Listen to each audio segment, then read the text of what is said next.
এ পচা, বুঝলি তো, জীবনটা আর ভালো লাগছে না রে। মনে হয় আমার দ্বারা পড়াশোনা হবে না রে। আমাকে বোধ হয় রাস্তায় কই কই এসো ডিম ডিম এইসব বেচেই সংসার চালাতে হবে রে। ওয়ে কেন রে? এই তো 2 দিন আগে হামাগুড়ি দিয়ে বড় হলি, এখনই জীবন নিয়ে ভাবছিস রে? রাজু, এক কাজ কর, নন্দিনী দিদির হোটেলে হেল্পার হিসেবে লেগে যা, ভালো কাজ পাবে কিন্তু। ঠিকই বলেছিস তুই। রাজু, আমার কাছে একটা কাজ আছে, করবি নাকি? ওয়ে ফুটো, তুই আবার কাজ দিবি নাকি রে? কি কাজ? কাজটা হলো, আমি রাত্রের বেলায় ঘুমের ঘরে টয়লেট করে ফেলি বিছানায়, তো ওই বিছানায় টয়লেটটা পরিষ্কার করতে হবে রাজুকে। যদি কাজটা করে তাহলে কিন্তু ভালো মাইনে দেবো। তোরা আমার সাথে ইয়ার্কি মারছিস? আমি জীবন নিয়ে এত সিরিয়াস? ওয়ে যা, ইয়ার্কি মারবো না যদি আমার একটা প্রশ্নের উত্তর দিতে পারিস। কি প্রশ্ন বল তাড়াতাড়ি। ওয়ে বল তো, পায়ে আসে পায়ে যায়, বিনা দোষে মার খায়, এটা কি হবে? এটা তো জুতো হতে পারে। আচ্ছা, এটা কি ফুটবল হবে রে? ওয়ে ফুটো, সাবাস, তোর জবাব নেই ভাই, একদম সঠিক উত্তর দিলি রে। থ্যাংক ইউ রে, এইসব প্রশ্ন আমার কাছে কিছুই না।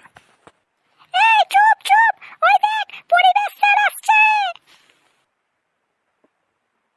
ওই স্যার, গুড আফটারনুন। হ্যাঁ স্যার, গুড আফটারনুন। ঠিক আছে, বসো বসো। আচ্ছা ছাত্ররা, বলো তো পরিবেশ কাকে বলে? স্যার, পরি মানে ওই কার্টুনের পরি, আর বেশ মানে জামা কাপড়, তাই ওই কার্টুনের পরির জামা কাপড়কেই পরিবেশ বলে। না পচা, তুমি ঠিক করে উত্তর দাও দেখি তো। ওয়ে স্যার, পরীর যদি জামা কাপড়কে পরিবেশ না বলে, তাহলে পরীর গহনাকে পরিবেশ বলে। না না না, এটা হলো না। আচ্ছা টুনির মা, তুমি বলো। স্যার, আপনাদের আমি কতবার বলবো, আমার নাম টুনির মা নয়, আমার নাম টুনিমা। আচ্ছা টুনি মা, তুমি বলো পরিবেশ কাকে বলে? ও স্যার, আমি বলবো। হ্যাঁ বলো বলো।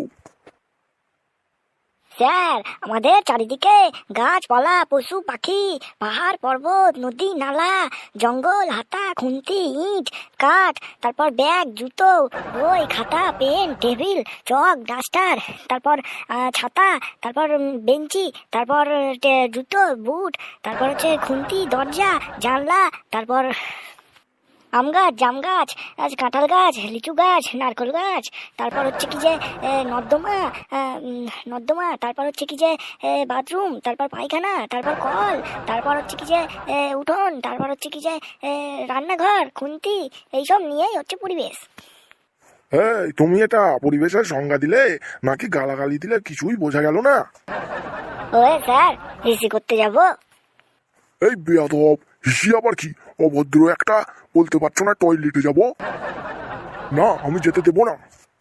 ওয়ে ঠিক আছে স্যার। আচ্ছা, স্নেক মানে কি কেউ কি বলতে পারবে? স্যার, স্নেক মানে তো সাপ। বাহ, একদম সঠিক উত্তর। আচ্ছা, স্নেক সম্বন্ধে তুমি কি জানো বলো তো দেখি। স্যার, স্নেক সম্বন্ধে আমি অনেক কিছু জানি। স্নেকের বাংলা মানে হচ্ছে সাপ। স্নেক হচ্ছে বুক দিয়ে হেঁটে চলে, হাঁটে না স্যার, স্নেক বুক দিয়ে চলে।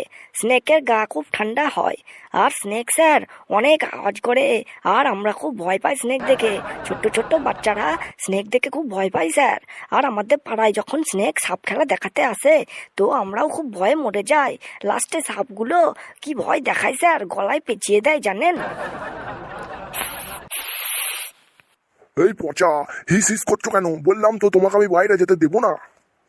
ওয়ে স্যার, আমি হিস হিস করিনি স্যার, আমি তো সাপের ডাক করলাম, হিস হিস করে সাপ ডাকে, সেই আওয়াজটা করলাম স্যার। এ পচা, তুই হিস হিস করিস না, ফুটো তাহলে এখানেই হিস করে ফেলবে। দেখ, স্যারের সামনে সব বলিস না কিন্তু। কেন রে? তুই তো বলেছিলিস যে চাকরি দিবি আমাকে। তোর নাকি বিছানায় টয়লেট করার স্বভাব আছে। দেখ, সবার সামনে বললিস না, আমার কিন্তু লজ্জা লাগছে। এই, তোমরা কি চুপ করবে? ওয়ে স্যার, সাপ সম্বন্ধে না আমি অনেক কিছু জানি, একটু বলবো আপনাদেরকে। হ্যাঁ বলো দেখি তো, কি জানো?